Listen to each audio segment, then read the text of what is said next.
ഞങ്ങൾ ഗുജറാത്തിലാണുള്ളത്. ഗുജറാത്തിൽ ദ്വാരക എന്നുള്ള സ്ഥലത്താണ്. ഇന്നലെ വൈകുന്നേരം, അതായത് രാത്രി ദ്വാരകയൊക്കെ സന്ദർശിച്ചു. അപ്പോൾ ദ്വാരകയെ ഹോട്ടൽ തന്നെയാണ് അതിൻ്റെ സമീപത്ത് നിന്നത്. അപ്പോൾ അവിടുന്ന് ഞങ്ങൾ പിന്നെ ബസ്സിലേക്ക് ഇങ്ങനെ പോവുകയാണ്. അപ്പോൾ ബസ്സിലേക്ക് ഇങ്ങനെ നടന്നിട്ട് കുറച്ച് ദൂരം പോകണം. ഞങ്ങളുടെ സാധനങ്ങളെല്ലാം അവരുടെ ജടുക്ക വണ്ടിയിൽ കൊണ്ടുതരുകയും ചെയ്തു. കാരണം ഇടുങ്ങിയ റോഡായതുകൊണ്ട് അങ്ങോട്ട് വന്നിട്ടില്ല, കുറച്ച് ദൂരെ നടക്കണ്ടുള്ളൂ. ഈ സമയത്ത് തന്നെ പെട്ടെന്ന് നമ്മളെ ബസ്സിനെ ക്രോസ് ചെയ്ത് 2 വാഹനങ്ങൾ, 2 ബാഗ് ഉണ്ടാക്കുന്ന ബാഗ് എല്ലാം, അതായത് ഇങ്ങനെ അട്ടിയായിട്ട് ബാഗ് വെച്ചിട്ട് 2 സ്കൂട്ടി വന്ന് നിന്നു. വേണോ ചോദിച്ചു. ഞങ്ങളുടെ കൂട്ടത്തിലുള്ളവരെ ഇത് കണ്ടിട്ട് ചിലർ കണ്ടിട്ടില്ല, കാരണം ചിലരെല്ലാം ബസ്സിലേക്ക് കയറിപ്പോയി. പക്ഷെ ഞാനിത് കണ്ടു. അപ്പോൾ ഞാൻ പൈസയൊക്കെ ചോദിച്ചു. ഒന്നിന് 100 റുപ്യ എന്ന് പറഞ്ഞു.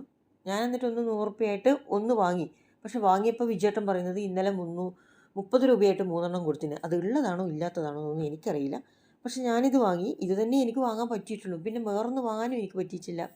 എന്തുകൊണ്ടാണെന്ന് വെച്ച് കഴിഞ്ഞാൽ പിന്നെ രാത്രിയിലെ ആ പർച്ചേസിൽ ഞാനൊരു ബാഗ് കണ്ടായിരുന്നു.